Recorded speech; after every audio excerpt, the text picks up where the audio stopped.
Le président de la République, M. Patrice Talon, a conduit les travaux du Conseil des ministres de ce mercredi 16 novembre 2022, au terme duquel les décisions suivantes ont été actées. Au chapitre des mesures normatives. En point 1, conditions de déroulement de la campagne de commercialisation 2022-2023 du soja. Il s'observe depuis quelques années une augmentation appréciable de la production du soja qui génère des revenus importants au profit des acteurs et des retombées significatives pour l'économie nationale. C'est dans cette dynamique que la présente campagne de commercialisation s'ouvrira le 24 novembre 2022 dans la commune de Banté et s'achèvera le 30 juin 2023. Elle se déroulera sur la base d'un prix plancher d'achat aux producteurs fixé à 190 francs CFA pour tenir compte des recommandations des acteurs. Aussi, le Conseil rappelle-t-il aux producteurs la nécessité de respecter les bonnes pratiques afin de garantir la qualité des produits.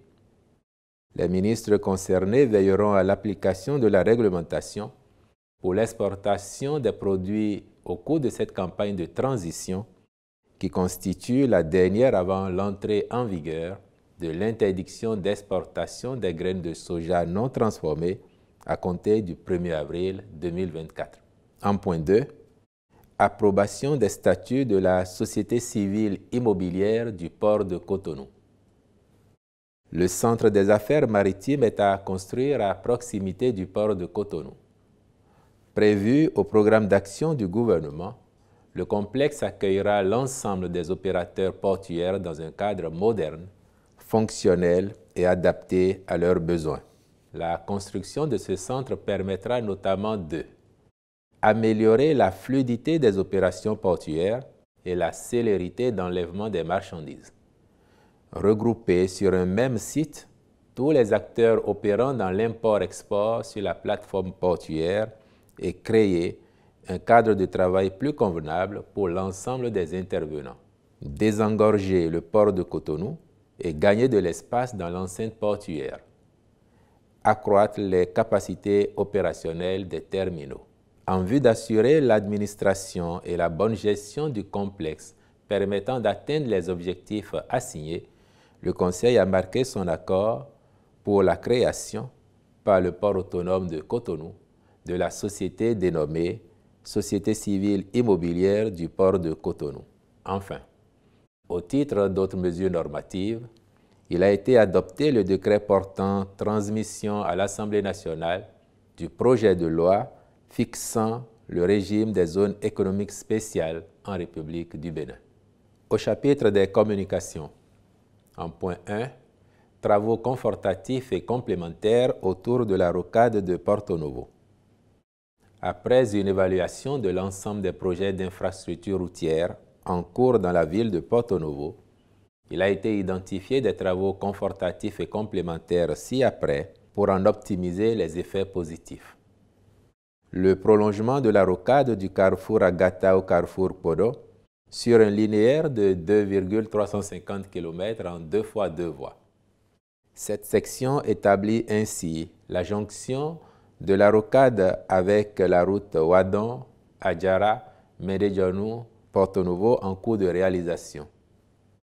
Les travaux complémentaires de la zone de bas-fond allant du PK 0 plus 850 au PK 1 plus 250 de la section 1 sur un linéaire de 400 mètres. L'aménagement de clôture à clôture des trottoirs jusqu'à la limite des riverains sur environ 6 km. Les travaux d'assainissement et d'aménagement de voiries diverses dans le quartier de Danto.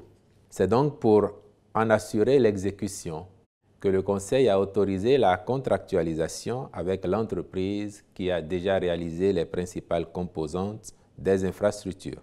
En point 2, mission de maîtrise d'œuvre complète du projet de construction des premiers bâtiments de Semecity Awida, phase 1. Il est à rappeler que Semecity est un projet du gouvernement qui répond aux besoins de promouvoir le développement d'une économie du savoir et de l'innovation pourvoyeuse d'emplois et de richesses. Sa mise en œuvre implique la création d'un cadre approprié et attractif pour plusieurs types de partenaires. Ceux-ci concernent les écoles et universités, les laboratoires et centres de recherche et les incubateurs d'entreprises innovantes. Ils intègrent également les communautés d'étudiants, de chercheurs, d'enseignants, de professionnels, d'entrepreneurs et d'investisseurs béninois et internationaux. S'agissant des programmes de formation, de recherche et d'entrepreneuriat, plusieurs franchises et partenariats sont déjà effectifs avec des écoles de grande réputation, notamment Epitech France, l'École polytechnique fédérale de Lausanne, l'École de design Nantes-Atlantique, Sorbonne Université, le groupe des écoles centrales. La présente mission s'inscrit dans le cadre du démarrage imminent des travaux de construction des premiers bâtiments de Semecity sur le site de Ouida, pour lesquels un groupement de cabinets réputés a été retenu. En point 3, mise en affermage de 3 stations de traitement des boues de vidange pour le compte de la Société de gestion des déchets et de la salubrité. À l'issue d'un séminaire gouvernemental qui s'est tenu le 20 octobre 2020 sur le secteur de l'assainissement dans notre pays, il a été demandé au ministre du Cadre de vie et du Développement durable de trouver les voies et moyens pour améliorer et moderniser la gestion des eaux usées en soutien aux nombreuses actions engagées en matière d'assainissement pluvial et urbain. Depuis lors, 2 stations de traitement des boues de vidange ont été construites dans les communes de Semek-Poji et d'Abomey-Calavi et une 3e est en cours de construction à Parakou. En vue de leur gestion optimale, il a été retenu de recourir à une délégation de services, les infrastructures demeurant le patrimoine exclusif de l'État, mais exploitées par un opérateur privé expérimenté. Il s'agit donc d'un partenariat public-privé faisant l'objet d'un cahier de charges précis. Ainsi, l'entreprise sélectionnée exploitera les stations en affermage contre des redevances.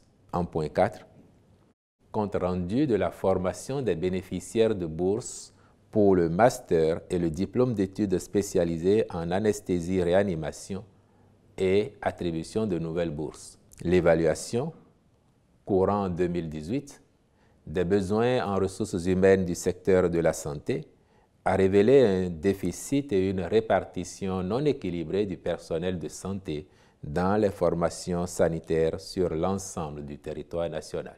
C'est pour inverser cette tendance que le Conseil des ministres avait autorisé, lors de sa séance du 10 juin 2020, l'attribution de 30 bourses aux jeunes médecins et infirmiers diplômés d'État ou sages-femmes non agents de l'État pour leur formation respectivement en diplôme d'études spécialisées, DES, à la Faculté des sciences de la santé, FSS, et en master option anesthésie-réanimation à l'Institut national médico-social INMES de Cotonou. Prenant acte du compte rendu qui renseigne que tous les boursiers ont été sélectionnés et inscrits dans ces écoles où ils ont achevé avec succès la première année de formation, le Conseil a marqué son accord pour l'octroi de 30 nouvelles bourses à raison de 20 pour la formation de master en anesthésie-réanimation et 10 en DES dans la même discipline. Au chapitre des rencontres et manifestations internationales, le Conseil a autorisé la participation du Bénin à la conférence mondiale sur l'éducation et la protection de la petite enfance à Tachkent, en Ouzbékistan, du 14 au 16 novembre 2022, aux réunions annuelles de l'Organisation interafricaine du café, du 14 au 18 novembre 2022, à Lomé, au Togo, au sommet Innovation Africa 2022, du 16 au 18 novembre 2022, à Lusaka, en Zambie, puis à la 18e conférence des chefs d'État et de gouvernement de la francophonie, les 19 et 20 novembre 2022 à Djerba, en Tunisie. Enfin, au chapitre des mesures individuelles, les nominations suivantes ont été prononcées. Au ministère du Développement et de la Coordination de l'action gouvernementale, directeur adjoint de la planification, de l'administration et des finances, M.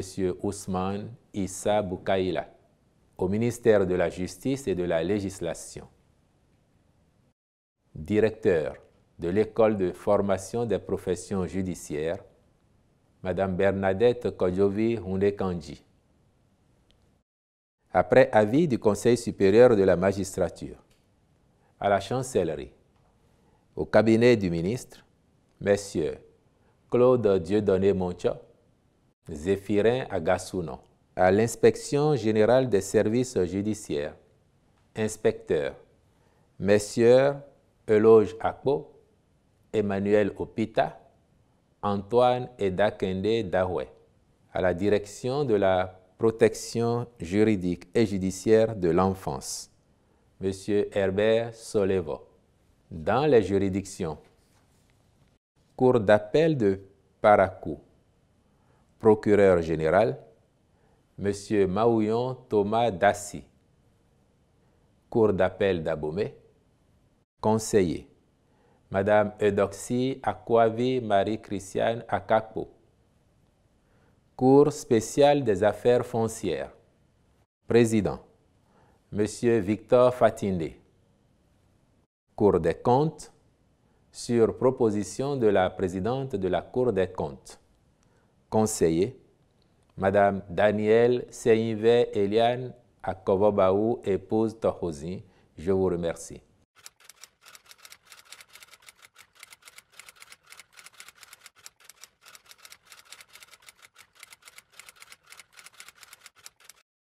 Lorsque la police républicaine déploie ses agents dans les rues pour verbaliser ce qui brûlerait le feu tricolore ou qui irait à une vitesse supérieure à celle recommandée sur les axes, personne ne trouve rien d'anormal à cela, ni qu'il s'agisse de complications ou de difficultés créées par l'exécutif. Lorsque dans la vie de tous les jours, de nombreuses entreprises demandent et obtiennent leur quitus fiscal pour participer à telle ou telle procédure, celles qui ne remplissent pas les conditions et qui ne l'obtiennent pas ne font pas croire que c'est le gouvernement ou c'est telle administration qui leur compliquerait la tâche. Lorsque les citoyens ordinaires, tous les jours, vont solliciter le bénéfice de telle ou telle pièce dans l'administration et aussi du quitus fiscal, puisque c'est de cela que vous parlez, ceux qui ne l'obtiennent pas, pour diverses raisons, forcément objectives, ne s'emploient pas à faire croire que c'est du fait du gouvernement qu'ils ne l'ont pas obtenu. Du reste, sur la liste du parti que vous avez évoqué, il me semble que, conformément à la loi, il devait y avoir 109 candidats titulaires et 109 candidats suppléants. Le débat tourne, pour ce que j'en entends autant que vous, autour de 3 ou 4 potentiels candidats qui n'auraient pas obtenu leur quitus fiscal. Le débat, me semble-t-il, devrait s'arrêter de lui-même dès lors que sur la même liste, vous avez une ultra-majorité de personnes qui ont pu obtenir leur quitus et une minorité qui ne l'a pas obtenu, laquelle minorité ne conteste pas par ailleurs, pour ce que j'entends et que je lis sur les réseaux sociaux, l'objectivité des observations de l'administration fiscale et se serait même employé, paraît-il, à vouloir prendre des engagements pour procéder au paiement selon un échéancier de sa dette fiscale, ce qui veut dire que les dettes existent bel et bien. Dans un contexte où les citoyens béninois, toutes tendances confondues, toutes conditions sociales confondues, s'emploient de mieux en mieux à payer leurs impôts et taxes pour contribuer à la construction de notre pays, aux normes que nous souhaitons tous.